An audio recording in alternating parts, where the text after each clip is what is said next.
If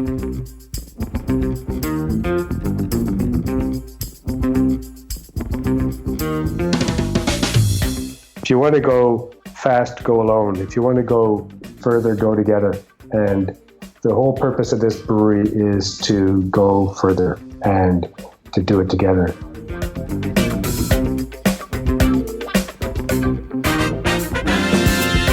You're listening to Hops News, the trusted source in beer culture news. Welcome your hosts, Brother Lee Love and Jay Brew. Well, everybody, thank you so much for joining us for our first ever episode of Hops News, your trusted name in beer culture. I'm your host, Brother Lee Love, along with the amazing host, Jay Brew. Yeah, man, we got an awesome episode for our first show. Well, yes, we do. We've got Jim Button from Village Brewery. I hear some great things Calgary, about Alberta, man. I hear some great things about those folks. Dude, he's tied up with Terry Andryo from ATB Financial. Right. Doing amazing things. All right. Those guys are killing it up there. We're going to do that. We're going to have that conversation here shortly. And iTunes gift card giveaway. Man, you don't want to miss out on that. Nobody does. And don't forget to check out our social media because Brother Lee Love is in crocheted shorts just for this episode. Okay, so if you're going to bring the shorts on board, let's get it right. They are custom made crocheted shorts. They have to be, brother, because they ain't selling them nowhere else, man. They ain't selling them nowhere else. They don't. They wouldn't have the audacity to sell crochet shorts to anybody but me. Yeah, so hang out through the break. Quick break. We'll be right back with a conversation with Jim and Terry. See you soon.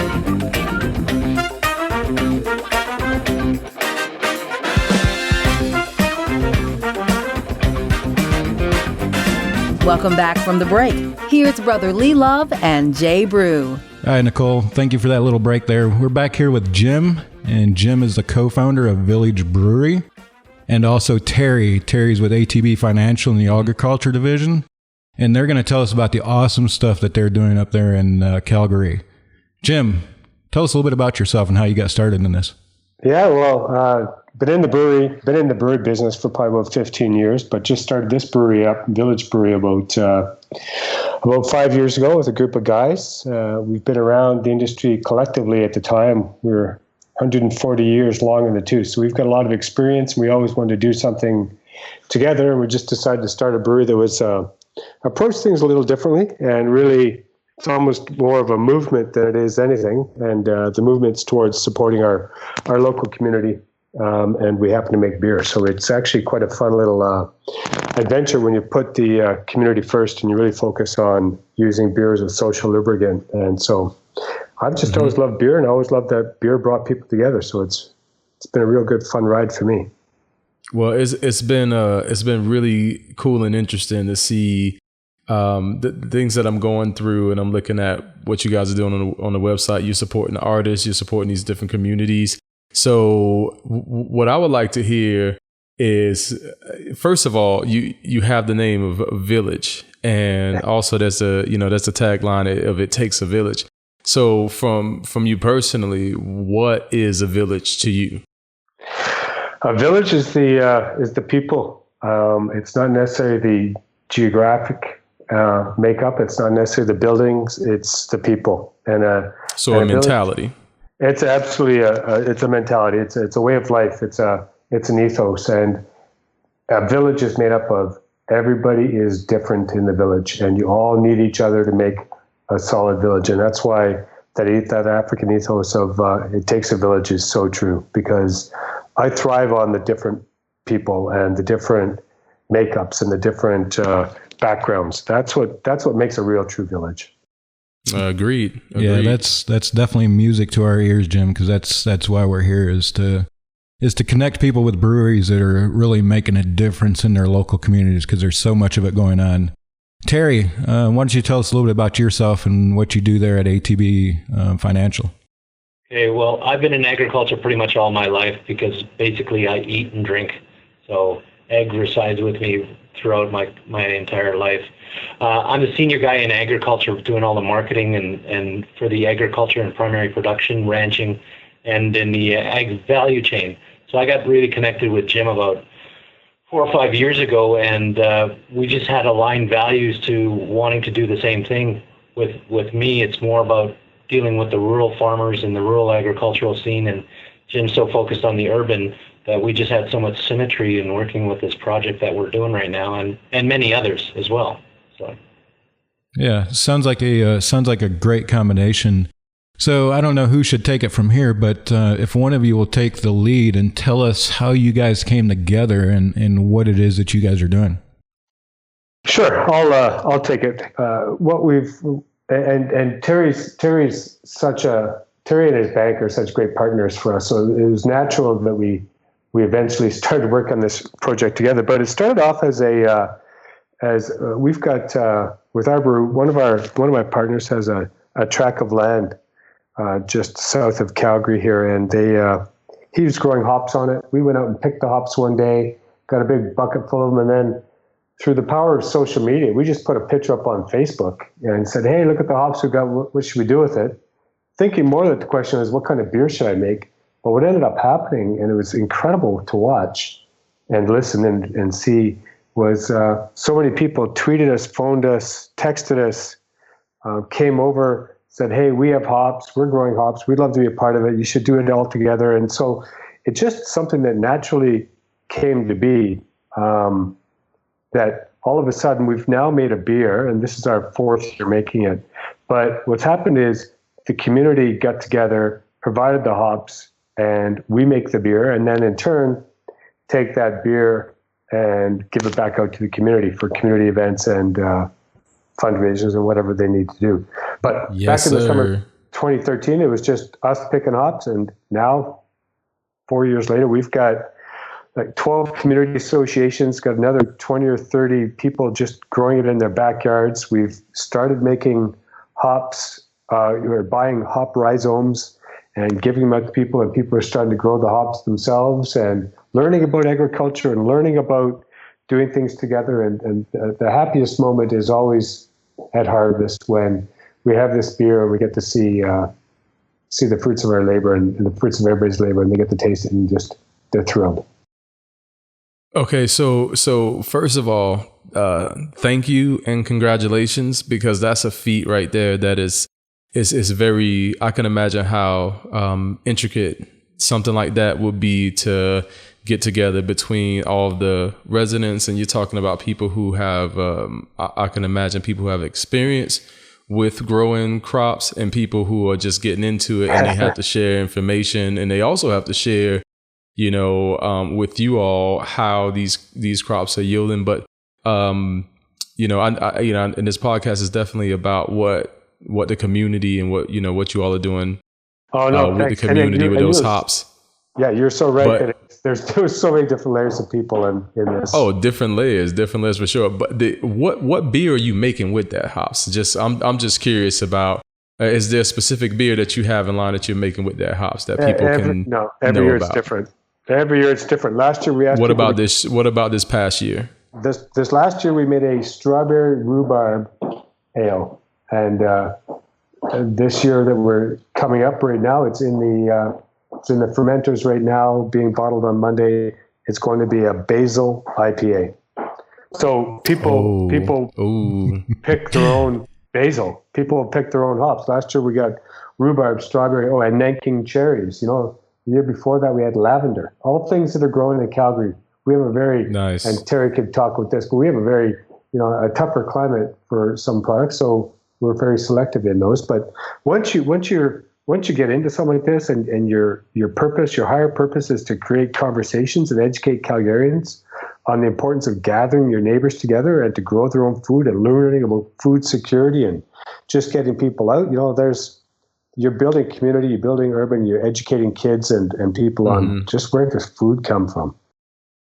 Yeah, so obviously there's a lot that goes into it. Like Brother Lee Love was saying, it's got to be a lot of moving pieces that come together at the right time. And I know from a little bit of experience that the harvest time, that's how do you manage harvesting within a certain amount of days to get in the beer at so many different locations? Well, that's that's actually a great question for Terry to answer, because he led the charge in a large part. We had our team, Village Brewery. We took about 20 of our staff and Terry assembled another 20 people, and we set up 2 teams of pickers, and we went out to like 15 locations and had to pick in one day because the fresher it is, the better. There's no chance for mold. There's no chance for the hops to deteriorate. You take it and you make a wet hop beer. So it was, without a doubt, it was a massive undertaking. And Terry brought in some restaurants, and we had a nice little fete afterwards, and it's just great watching them together. Yeah. So Terry, obviously that's a good segue into you and to kind of tell us what you did and what your company ATB Financial did to kind of bring all of these pieces together to make this project happen. Well, I think what was interesting, and Jim didn't talk about it, but this has grown pretty quickly over the last couple of years since Jim has started it, and this year, and we try to meet. I think it's every January or February, right, Jim? When we go through getting the community together and getting the farmers together. And when I walked into the brewery on the Wednesday, there was like 20 people sitting at the table. So this represented 12 different garden communities, a Grow Calgary organization, farmers, maltsters. And I was just blown away by walking in February going, here's people excited and interested in becoming part of the community. And I think that's really what's prospered over it, and it made it really easy for us to harvest in September. Was putting a reach out to the craft brewery community, as well as the farmers and the people that I associate with on a daily basis. And within hours, I had everybody going, I'm in. And what was interesting is the actual day was pretty miserable out. It was raining and pretty chilly up here, but we still managed to get 40 people out. And the attraction wasn't about the beer. It was about meeting people from other parts of town or other organizations or farmers who they'd never encountered before. So it was really a great thing that Jim talked about, was creating conversation with people who you don't know and expanding your own personal community. So we were fortunate to get those 40 people together, and we brought some charcuterie boards with some beef and crackers and local cheese, all local food. We kind of fed people during the course of the picking, which made it really interesting because the acceleration of picking really happened. And then we went to the brewery after we picked all the hops, and we brought in a chef who cooked with basil and who had cooked with some fresh hops. So there was that story to be told around what's going into the beer and what makes up the fabrication of beer, besides the fact that we had this whole community gathering together to sit down and break bread with, which was interesting because no one left. We started with 40 and we ended with 40. So one of the things that stands out to me, and not to break into what you were saying, but just to add to it, one of the things that stands out to me is that in your story you have let us gather for mutual benefit, period, and beer. So that's one of the things that it seems like it's pretty evident in what you all are building is bringing that community together so that the mutual benefit is there, so people can see that the yield for their crops and all of the hard work that they're putting into is being used and is being eaten and it benefits the whole community. And I just want to give that a cheers to you all, like a golden star cheers you can put in the refrigerator. That with what y'all are doing, because that's exactly the point. That's exactly the point with what y'all are doing. It's like, okay, how can we, as much as we can, put out the mission statement and people identify with it and people put the action behind it, and then from that action we yield that crop and we produce something that is a representation of the entire community. And that's what you all are putting together. So that's amazing, and that's something that we celebrate with y'all. So thank you for that. Well, thank you for that. Absolutely. No, and it's really interesting. If you take a look at it's almost got its own life cycle. So in January we meet, we talk about what kind of beer we want to do, therefore what kind of ingredients do you have to grow. We talk about what other community associations could use some help or would like to be part of it, and then we connect with them, and then we have another meeting, and everybody talks about the process. Everybody there's some community associations that are way further along in their life cycle, and bigger volunteer crews and bigger plots of land and more mature gardens. And they're helping now all of a sudden helping the other community associations. Then you go and you do your planting session where we buy all the hop rhizomes and they come by and they pick them up, or we go out there and we plant them. We educate them on the growing, on how to best grow hops, where to place them, what to build, what kind of trellises to build. And then we ask them along the way to make sure that they're including people that don't normally participate in this type of stuff, because the power of beer, it is a true social lubricant that when you take beer and you say all of a sudden it's got beer involved, different people come out. And now all of a sudden you've widened the circle of who's coming to that community association's garden, helping them grow, helping them participate. And then all of a sudden you have a group like ATB that's coming along and providing some funding that they can then build bigger gardens. Then they can do things to make their gardens more successful. People come together, then the beer is made, or the harvest happens, and then the beer is made. And then we have beer that comes out of it that then goes back to these community associations to say, use it to celebrate, or use it as a fundraiser, or use it to have educational evenings. And then all of a sudden, even more people participate in their community. They come out and meet their neighbors. It's a safer community. It's a beautiful cycle that just keeps building upon itself each and every year. Right. Well, see, I'm an 80s baby, and I can throw this off to Jay Brew in a minute, but it wasn't really until I moved to the mountains where I was introduced to the, back to the earth philosophy, where things moved in a cycle and things had to do with if you knew where your food was coming from and you knew what the land was around you and how important that was to you, then you became more of a conscious steward to preserve that land and preserve those things like the water source and what was being put into the land. So for me, this whole identity with the land is sort of a new thing, but it's still fun and exciting at the same time. It's a complete, the most fundamental education tool, and you all have a specific crop and community that you're doing to educate people on how they can be a part of it, and they are. And that for me, that's the most important part of it, because if you don't have people who understand how they connect with the land, understand what they're putting in their mouths and what they're putting in their system, then they don't really care as much about it. They're not as passionate about it and stewards. So Jay, I'm gonna let you take it over, but I just wanted to throw that out there and let you know, like, it is being seen, it's being celebrated, and people are paying attention. They're paying attention to what you all are doing, and we're paying attention to what you all are doing. Awesome. I think I'm going to jump in for a second, because one thing that Jim didn't talk about is we're reconnecting the community this Wednesday. We're going to launch the beer, and all the people who help hop pick and harvest. All right, give us a specific date. Give us a specific date, time, and where, so people listening to this, they will know. You said Wednesday, with like tomorrow Wednesday? Wednesday, October. Because it's Tuesday right now, brother. Wednesday, October the 5th. And what time? Okay, October the 5th. 3 o'clock Mountain Time, Jim? Yep, that's correct. and you'll see an upburst of social media activity going on there, because now it's a chance for all those 40 people who help harvest the hops to come back and actually taste the beers that went into the labor that they created for this. And I think that's the best part.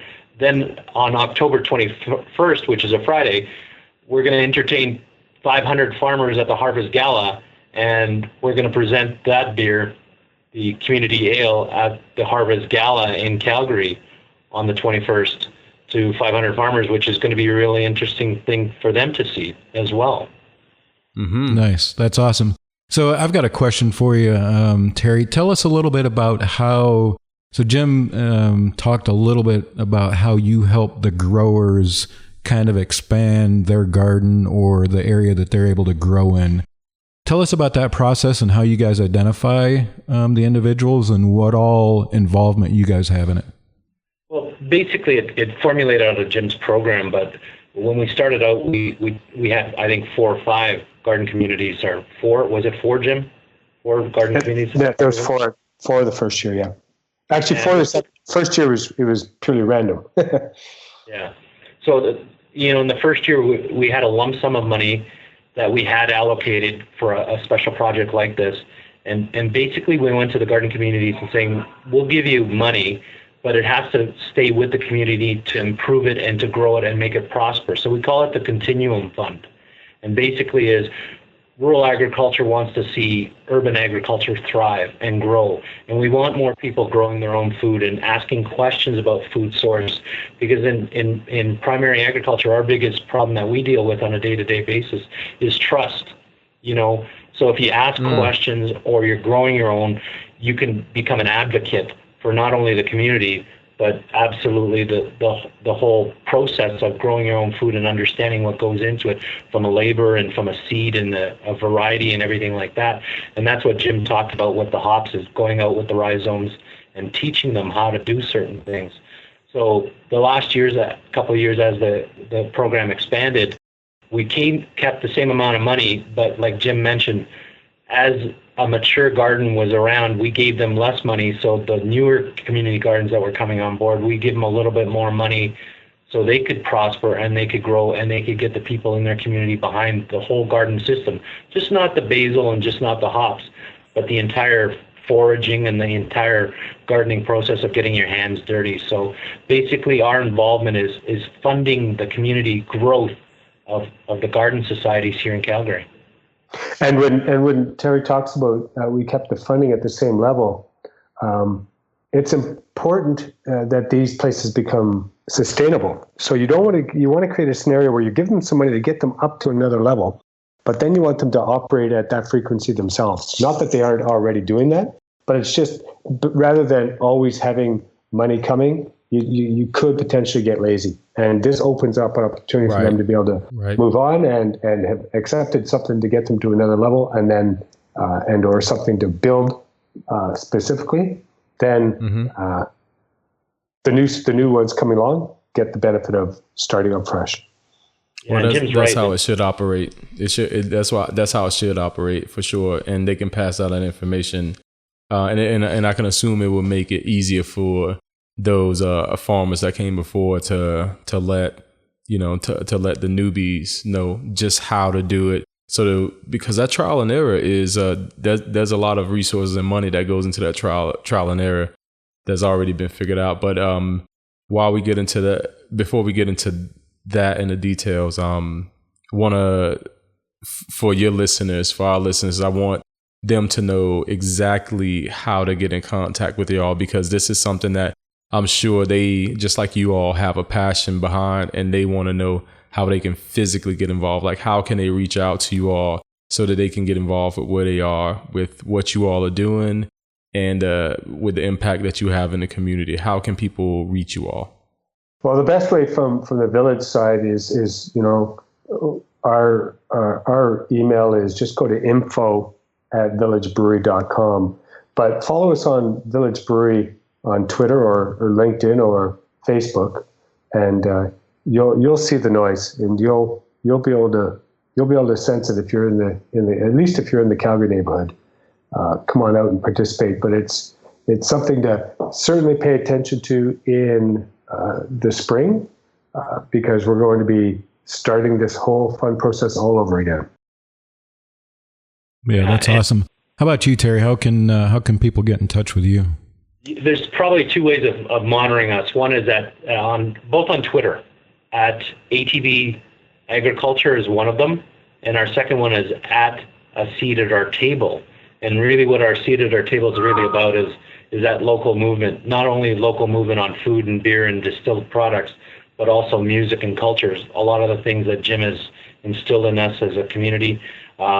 And it was really active when we were out picking, and we had a lot of fun between each other. Each team was kind of kibitzing amongst each other on social media just to challenge each other who was picking more hops. So again, at ATB Agriculture or at a seat at our table on Twitter. Awesome.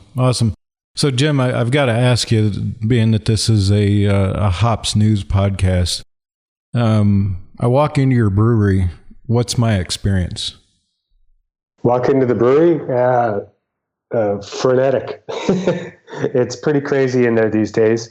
We're jam-packed. We've grown quite a bit. We haven't changed our footprint, but we've increased our volume. So it's packed, and it smells like beer. Every day we're doing 2 brews, and you will smell hops when you walk into that brewery. You will smell grains. If you come on a day where we're making a white wheat ale, you'll smell coriander and orange peel, but it smells great and it's busy. Those are the 2 things that always seems to be the things I hear most from people. Man. Awesome. Well, everything that you all had to bring to the table is exactly what this podcast is about. And I know that you all got to get back to the work of making great beer and affecting the community in the way that you are. But if there's any last things that y'all want to share with us, we'll in the listeners, we'll be more than happy to hear it.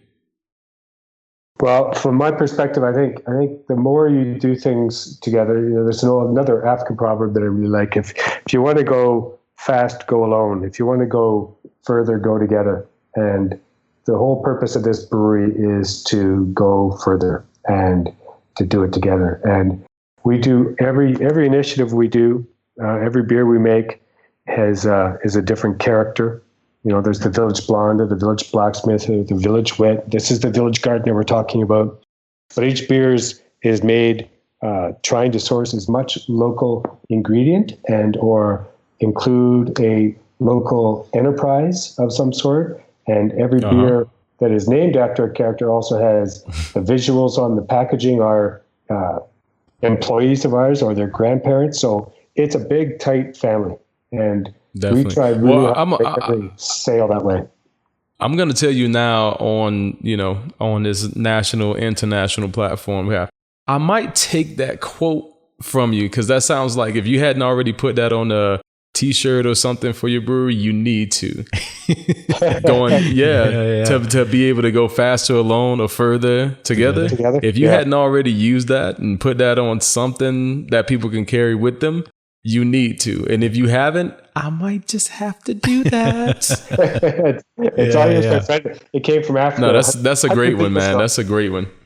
Yeah, definitely a great one. And to be honest with you, Jim and Terry, I feel like there's so much more that you guys can tell us what you guys are doing in your community. We'd definitely like to have another conversation with you sometime in the future to find out other things that's going on, because I can promise you, just by talking to you, this probably isn't the only program that you guys are doing with your community, or the only organization you guys are working with. It sounds like you guys are very involved in your community, and that's what we're here for, is to kind of spread that awareness so people know about breweries like you. J Brew, I had an idea. What's that idea? It just popped. Let's go to Calgary. Yes. We're on the same page, baby. Yes. Yeah. No, we can. I'm thinking at some point in time, at the point in time, bringing hops news up there, and sitting in the middle of their fields, in the middle of the hop fields. All right, with all of the equipment and us having we have this interview with you all in person in the middle of the field. Bring it down to home base. Yeah. There's so much of this great village. Stuff. Yeah, there's so much of this great stuff happening in Calgary, boys, that Terry will set up a beautiful long table of 50 people all doing the same types of things. That's no. I can't do 50. Awesome. I get claustrophobic. I need like 49. Okay. Yeah, I need like 49 is my limit, and 2 of them better be real beautiful. That's awesome, guys. We definitely appreciate you taking your time out. I know, Jim, you're busy putting out fires up there, and Terry, definitely appreciate you taking out your time. And like I said, we look forward to talking to you guys again and hearing more about what you're doing and spreading some of that Village Brewery awareness. So great things. Appreciate it, guys. Cheers, guys. Thanks. Cheers. Thank you very much. Right on. And we're going to step away to another break, and we'll be right back with you. All right.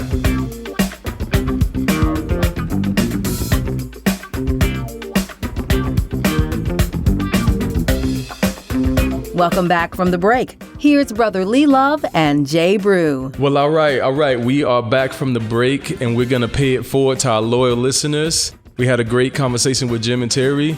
Jay Brew, what's going on right now, man? Yeah, man, let's give away a couple of $50 iTunes gift cards to some lucky listeners.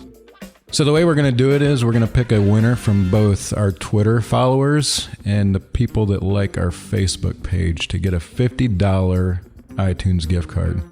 Like Brotherly Love said, kind of our way to pay it forward for those loyal listeners out there. All right.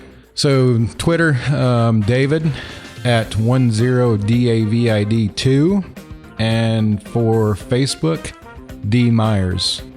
Again, that's Twitter David at 10DAVID2, and Facebook DD Myers. DD and David, you guys have 7 days to contact us to claim your prize. You can contact us on our email at hopsnewspod@gmail.com. Again, that's hopsnewspod@gmail.com. And for those listeners out there, if you got that brewery or that special organization where you're at, definitely contact us and let us know about them, because we'd love to talk to them and spread some of the greatness that they're doing there. All right. Yep. So we appreciate all of our loyal listeners for tuning in. We have so much more that we're going to bring here to the table.